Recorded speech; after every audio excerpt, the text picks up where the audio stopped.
sommes à l'île aux Foins, à Néguac, au Nouveau-Brunswick. Puis, j'ai une chose importante à dire que j'ai réalisé cet été. C'est que surtout quand je joue online ou quand je joue en tournoi, c'est que parfois on a des mauvaises parties.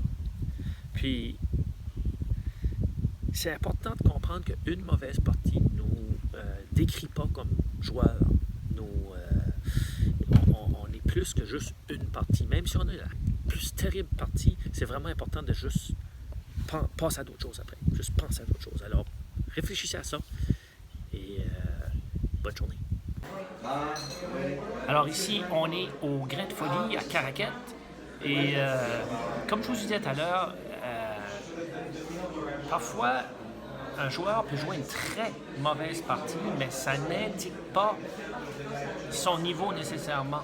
Puis, malgré tout, c'est important de regarder cette partie-là et de s'assurer de comprendre quoi faire pour trouver qu'est-ce qu'il y avait à prendre quand même dans cette partie-là, mais de ne pas suranalyser et de ne pas se casser la tête non plus trop. Ici, c'est beaucoup d'enfer. Ici, on est beaucoup de personnes au café. Très, très belle place, par exemple. Je vais vous montrer un exemple de ce que je veux dire. Bon, j'ai joué une partie, ça fait un bon bout, l'année passée, un tournoi, puis j'avais joué contre un jeune qui était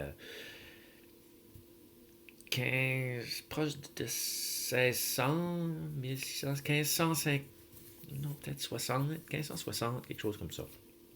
Puis, j'avais les noirs. Puis, je vais vous montrer que une partie, c'est pas... tu peux pas définir qui est-ce que tu es comme joueur dans une partie, mais ça peut donner des idées sur qu'est-ce qui s'est passé. Mais des fois, ça ne donne pas d'idée en tout. Des fois, tu fais... c'est juste... tu passes à d'autres choses. Là. Donc, j'avais les noirs, pardon. Et c'est parti.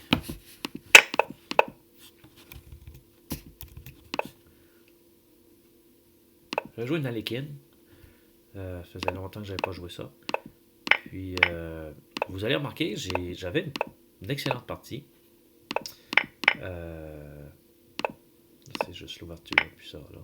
C'est de la pression au centre. Et j'ai gagné un pion. Bon. Et là, imaginez-vous que j'ai réussi à perdre cette partie-là. Ici, bien sûr, les noirs ont un avantage. J'ai un pion de plus. Les pièces sont belles. OK, la perte de fou. Mais comme G4, quoi ça... ça allait bien. Là, et là, OK. Là, j'ai pensé que je vais jouer cavalier, attaquer la dame. C'était pas nécessaire. Ça, là, j'aurais pu simplement poursuivre mon développement. Je vais voir qu'est-ce qu'il allait faire. Et ça aussi. J'aurais pu échanger tout de suite mon cavalier pour son faux, mais mon cavalier semble plus fort pour l'instant. OK. Il me demande qu'est-ce qu'il fait là, lui. J'ai échangé, qui était correct. Pris, qui était correct. Je suis pas sûr que j'aurais dû jouer cavalier là, mais ça fait pas une grosse différence. J'ai quand même un avantage. Reculer, roquer, roquer. C'est pas froid aux yeux, ce jeune. OK, dame G2. Les échanges ne m'intimident pas. Alors, il joue là. Cavalier. Faux 7. Je joue là. OK. Ça. La vie était belle jusqu'à maintenant. Et là, attention.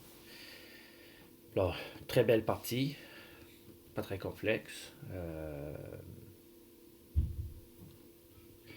Et ici, j'ai joué ça. Alors, ça me fait encore mal, je dois dire. Mais c'est... On fait des erreurs. Mais c'est pas cette partie-là qui fait de moi c'est pas ça qui me définit comme joueur, mais c'est sûr que ça fait partie quand même de ma cote. Puis, ça peut arriver. Ouch! Perd le cavalier. J'ai abandonné quelques coups plus tard. Donc, c'est ce que je veux dire, mais si je m'arrête sur les blunders, les erreurs de fou que j'ai déjà faites, j'avancerai pas. Et je dois dire que cette partie-là,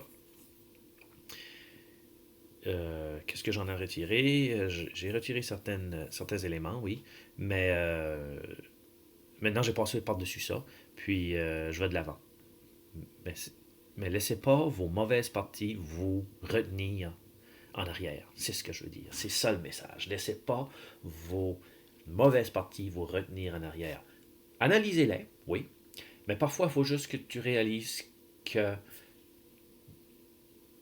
c'est la vie. À la prochaine.